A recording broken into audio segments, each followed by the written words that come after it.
Friends, happy Thursday. It's great to connect with you live. We're talking today about the power of our words. And I've spoken about this many times in different iterations, and I had a plan of these three powerful phrases that we say quite often that I was going to dive into, but you guys asked such fabulous questions that I'd like to do that, and instead I'll do videos on these other phrases another time. So yay, and feel free to ask other questions too, or offer your own comments and insight. So the power of words, you know, I'm someone who from a very young age, 4, 5, 6, was very aware of the power of the words that we're saying and our awareness, our level of awareness with them. Hi, Abby. So as I've mentioned, you know, when I was 6 in first grade, looking around as we were made to say the Pledge of Allegiance, I was really noticing that these are powerful words. We're putting our hand on our heart, you know, like, what if I don't believe all of these words? Or what does it mean to pledge your allegiance to a flag, a piece of material, or, you know. And it's interesting that even in our language, we talk about spelling words. You know, we spell our words. It's like we're creating a spell. We're creating an intention. We're creating with our words all the time. So the more aware I've become of choosing my words very particularly, the more my life has changed in the positive to reflect that. Hi Jamie. So the three phrases as a little teaser that I definitely am going to get into are not enough, fine, being fine, or it's fine, what that means, and I don't. So a little teaser for another time. I will get into those powerful, powerful phrases. Hello, good afternoon, Vibes, Danquela. So great to see you. Hi. All right, Mark Gardner asked a fascinating question that I wanted to get right into. He asked, what are the most powerful lines you felt you've ever delivered on stage or as a character? And so I took that not as words that I've written, but words, because I've definitely performed my own work on stage as well, but in terms of other people's words that have been the most powerful, I thought of two, both of them. From a young age, let's see, from when I played Helen Keller in The Miracle Worker, so powerful. And I worked for a year studying her and studying blind and deaf people, and she, when you get to the end of that play, it's a doozy. It's an intense, amazing ride. And when you get to the end and she says her first word for wawa, for water, and connects that what that is, that sound, and this spelling is representing the substance of water, and that is a connection for her. Oh my God, like, it's just so moving still. And it frees her from this cage where all the brilliant things going on in her mind, she's not able to convey to other people, and what's going on in other people's minds, they weren't able to convey to her. So that, so powerful. And of course she went on to give speeches and write books and, you know, just be an amazing, phenomenal human being. That is powerful. And then, so that's something where the word itself, it isn't powerful just because of the shared inherited meaning of the word water. It's powerful because of what it means to her, and we know what it means to her because we've gone on this whole journey. So that can show you, I do an exercise sometimes when I teach acting, where all we're doing, we're having an entire conversation just with words like counting. I'll say 1, they say 2. I say 3, they say 4. But just with those words, you can say 1, 2, 3, 4, 5, 6, 7, 8, 9. You know, it doesn't really matter what the words are. We can give them, we can imbue them with meaning. On the other hand of that, you can take words that do mean a lot and put in careful construction, have incredible power. So when I played in my one-woman show, I'll get to your comments in a moment. In my one-woman show, when I did a speech from Inez Milholland, incredible suffragist, fighting for women's right to vote back in the turn of the last century, and in 16, yeah, she gave this speech, and I'm not going to read the whole thing. I actually have a video that I can link you to, where I do give this whole speech. But when she says, she starts it off with, if democracy means anything, it means a right to a voice in government. So in terms of making sure that everybody has a right to vote, she says, to believe that we have no part in determining the events that go on in our country is to believe that women are not human beings. Same thing. If we deny anyone the right to vote, it's to say, well, you're not human, you're less than. Which is why, get out there and vote. And then the part that really stuck me too is she says that we know and must help to decide whether our sons are to be trained for peace or war. And the thought that you know, their sons could be drafted for war when they had no ability to vote in people in office who are deciding whether we go to war. You know, it's like, so there are people today who are, you know, with the shenanigans happening in the voting, in the polls, in the voting booths, voting polls, where people are not allowed to vote. So anyway, that really struck me. And if you look at something like Lincoln, you know, and the great orators and what they can do with words, that's really powerful to me.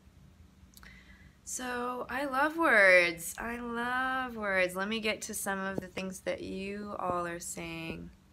Hello from the UK. Yay. What's good, everyone? Oh, this live stream. Thank you, Peter. Thank you, Shadab. Yeah, it is deep.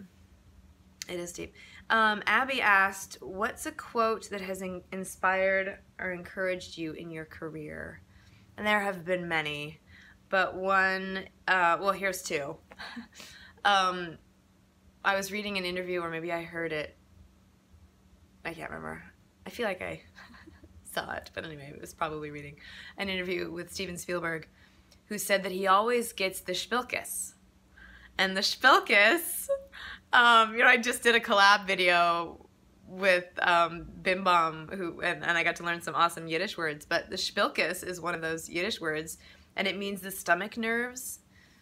And he said that, he said, I'm always doing something in my movies.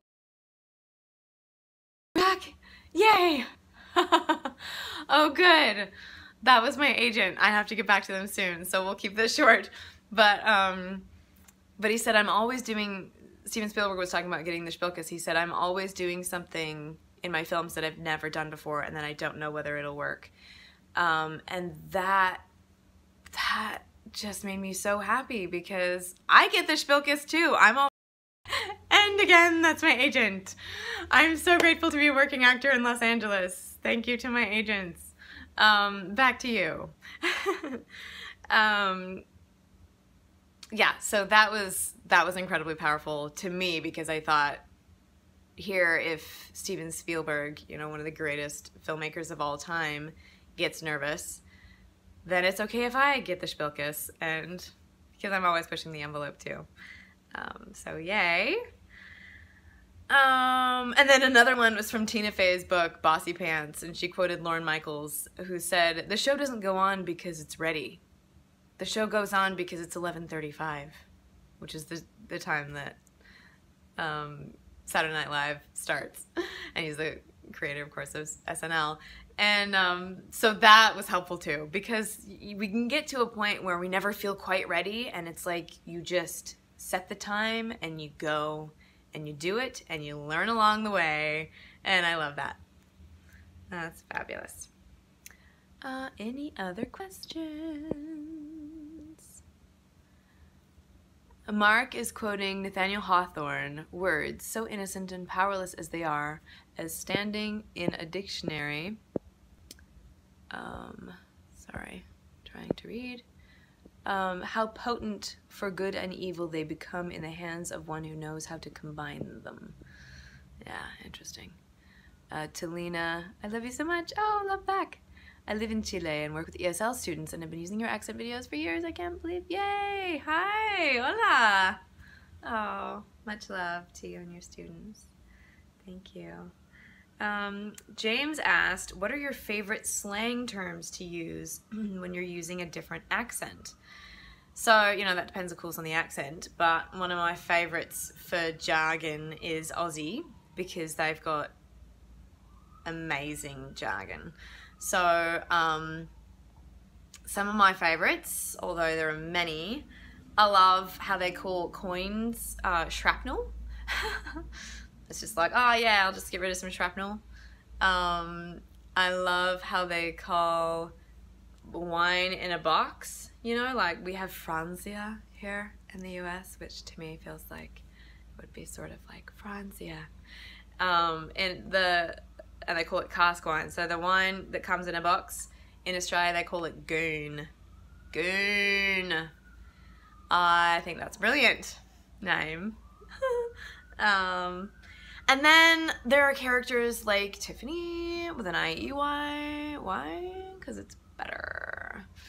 And I give her all sorts of my pet peeves for American accents, such as saying obviously without a B. Obviously. And amazing without an ing, but with an EEN. That's amazing. All of the things that I hear and don't love, I give them to Tiffany.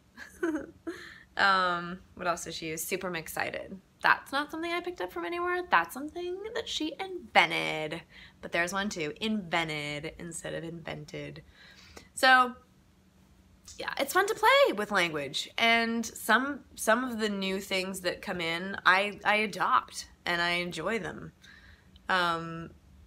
I used to not like when people say right, or I know, right? And now I like it. It's just that communal moment of, we know. We don't even need to say the whole sentence of, yes, I completely understand and agree with you. All that is combined in, right? We get it. I like it. And then another interesting question James asked, on a scale of 1 to 10, 1 being the least used and 10 being the most used the most often, where would you rank these words and why? And I'd love to hear what you guys think. So I'm guessing I'm taking it in the way of, well, I guess there's 2 ways I can take this. How often do I use them personally, and how often do I think they're used in the world? Which is a little harder to pull. There's a lot of people out there. But the words are love, peace, and kindness. And for me, I tend to use the word love all the time. And even though a lot of people feel like it can be overused, and the word love, if we say, I love this pizza, I love you, I love the world, that it starts to lose meaning. And I understand that concern, but to me, I pour love into that word as a vessel to be drunk by whoever receives it.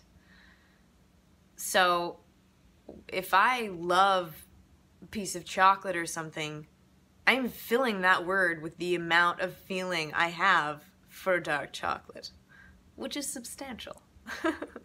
It's a different quality of love than I feel for my vibers, who I love so much, you know. These little vessels of words don't contain the love I feel for you. And they don't contain a very different love that I feel for my boyfriend.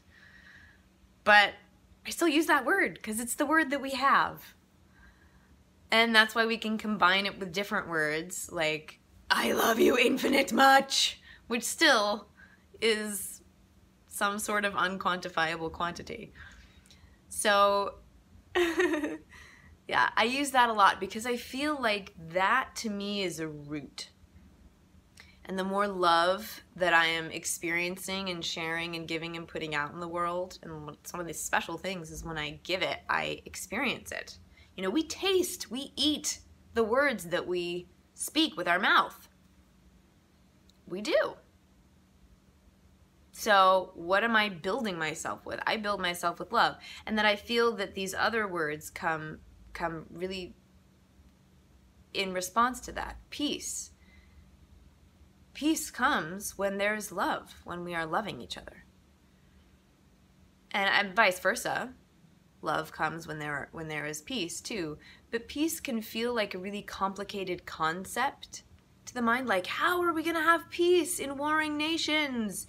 What delegation? What legislation? What treaties?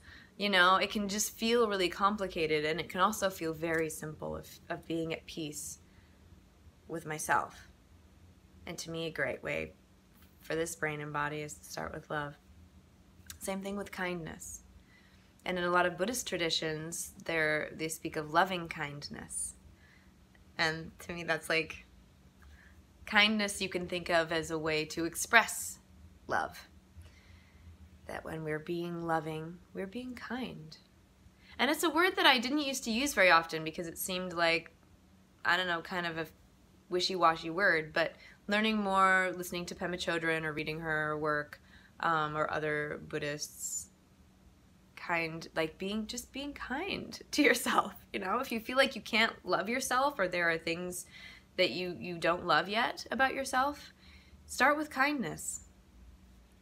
That can be a great gateway drug to love. That's my kind of gateway drug. 85%, that's my chocolate, Sistelina. Yeah, we know. Are you working on any new accents? I'm learning Latvian. It is not a basic language. The language is a mix of Russian and Swedish. So how do you take in new accents? Fascinating. Am I learning new accents? Right now I'm focusing actually on learning Spanish, Espanol. So I'm focusing on that more because I'm working on a co-production with Mexico that I'm really excited about, with my dear, dear friend Jason, and my dear friend Adam, and I'll talk more about that as it starts to develop, but there are a couple companies in Mexico really keen to do this co-production, so I'm working on that. I once thought of a phrase for expressing romantic love. I love you with a love that extends into forever. It's beautiful. Fabulous. Yes, metta, says John. Metta. Oh, loving kindness. Yeah, that's a beautiful Buddhist phrase. So, I do need to go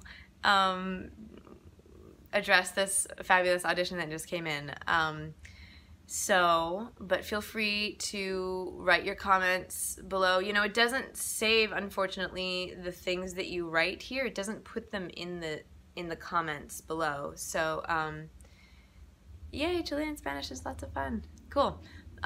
So if you have any comments or questions that you'd like me to address, go ahead and put them in the comments of the video itself when it's done. And I will. And then I'm gonna do some more videos on those 3 phrases that I talked about that are super powerful, that have been very transformational in my life. So I'd love to hear what words and phrases and different ways of framing the reality that we co-create have been helpful to you. Feel free to share. Much love, tons of vibes. We are connected, my dear vibers, and I'll see you again soon. Bye. Hee hee.